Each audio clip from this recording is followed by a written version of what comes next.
믿지 않는 가족이 있다면 사역이 어렵습니다. 출애굽기 4장 24절 말씀입니다. 여호와께서 길의 숙소에서 모세를 만나사 그를 죽이려 하시는지라. 십보라가 차도를 취하여 그 아들의 양피를 베어 모세의 발 앞에 던지며 가로되 당신은 참으로 내게 피난편이로다 하니 여호와께서 모세를 놓으시니라. 그때에 십보라가 피난편이라 함은 할례를 인함이었더라. 아멘.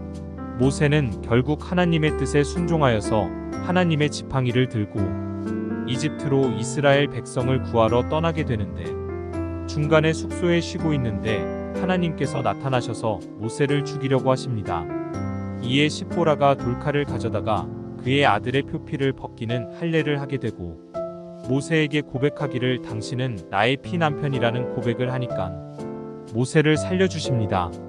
모세가 하나님의 명령을 거절하였던 것이 말을 못해서가 아니라 아마도 이방족 속의 아내인 미디안 여인 십보라와의 관계 때문일 것입니다.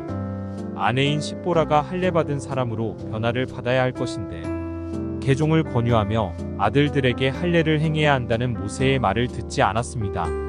몇 번이나 그것 때문에 모세와 다툼이 있었을 것이라는 생각을 가져봅니다. 그러기에 하나님께서 모세를 죽이려고 하니까 그때서야 모세의 부인이 즉시로 아들에게 할례를 시켰음을 보게 됩니다. 이곳에 저희 지교회의 원주민 목사님도 결국 믿지 않는 아내로 말미암아 목회를 그만둔 경우가 있습니다. 하나님의 백성들을 구하러 가는 막중한 사명을 가진 모세에게 아내와 아들 둘이 변화를 받지 못하였기에 마음의 갈등이 심하였을 것입니다. 그런 일을 하나님께서 해결해 주심을 보게 됩니다. 남편을 죽이겠다고 하자 십보라가 깨어지게 되는 모습입니다. 예수를 믿게 되는 경우의 대부분은 엄청난 사건이 나의 앞에 벌어질 때 천부여 의지 없어서 손들고 하나님께 나아오게 되는 것입니다. 감독을 선출할 때 디모데 전서 5장 8절 말씀입니다. 누구든지 자기 친족 특히 자기 가족을 돌아보지 아니하면 믿음을 배반한 자요 불신자보다 더 악한 자니라.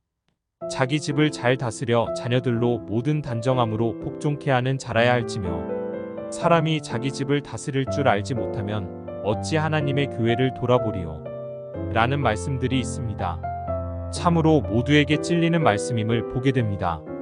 골퍼하고 자식은 마음대로 되지를 않는다고 누군가가 하는 말을 들었습니다. 나는 주님의 은혜를 받아서 주의 길을 가려고 하지만 아내나 남편이나 자식들이 따라와 주지 않을 때 생기는 갈등이 있을 것입니다. 그러한 가운데라도 하나님의 뜻을 쫓아서 신실하게 전진해 나간다면 그러한 문제는 하나님께서 직접 나타나셔서 해결해 주시는 축복을 받아 누린다는 교훈을 받게 됩니다. 남편을 죽이지도 않고 겁만 주어서 십보라를 변화시켜 주심을 보게 됩니다. 하나님을 섬기며 가는 길은 성령의 역사가 없으면 망할 수밖에 없으며, 성령을 받지 않고 하는 사역은 마귀의 밥이 될 수밖에 없으며 결국은 죽을 수밖에 없는 길이기에 먼저 가정 전체가 예수의 피가 묻어 있어야 한다는 교훈을 받게 됩니다. 가정의 중요성을 말씀해주고 계십니다. 모든 목회나 하나님의 일을 하는 중에 가정에 문제가 생겨나 있다면 결국은 실패로 끝날 수밖에 없으며 오히려 하나님의 영광을 가리게 될 것입니다. 먼저 가정에서 시작하여 예루살렘과 유대와 사마리아와 땅끝으로 복음의 증인이 되어야 할 것이라는 생각을 하게 됩니다. 아무리 큰 일을 맡겨주셔도 가정이 먼저 변화받지 않고는 하나님의 일을 해나가기가 힘들다는 사실, 앞에서 가정과 친족들을 잘 돌아보고 믿음의 삶으로 인도하여서 하나님의 사역에 귀히 쓰임 받을 수 있는 자녀가 되기를 소원해 봅니다.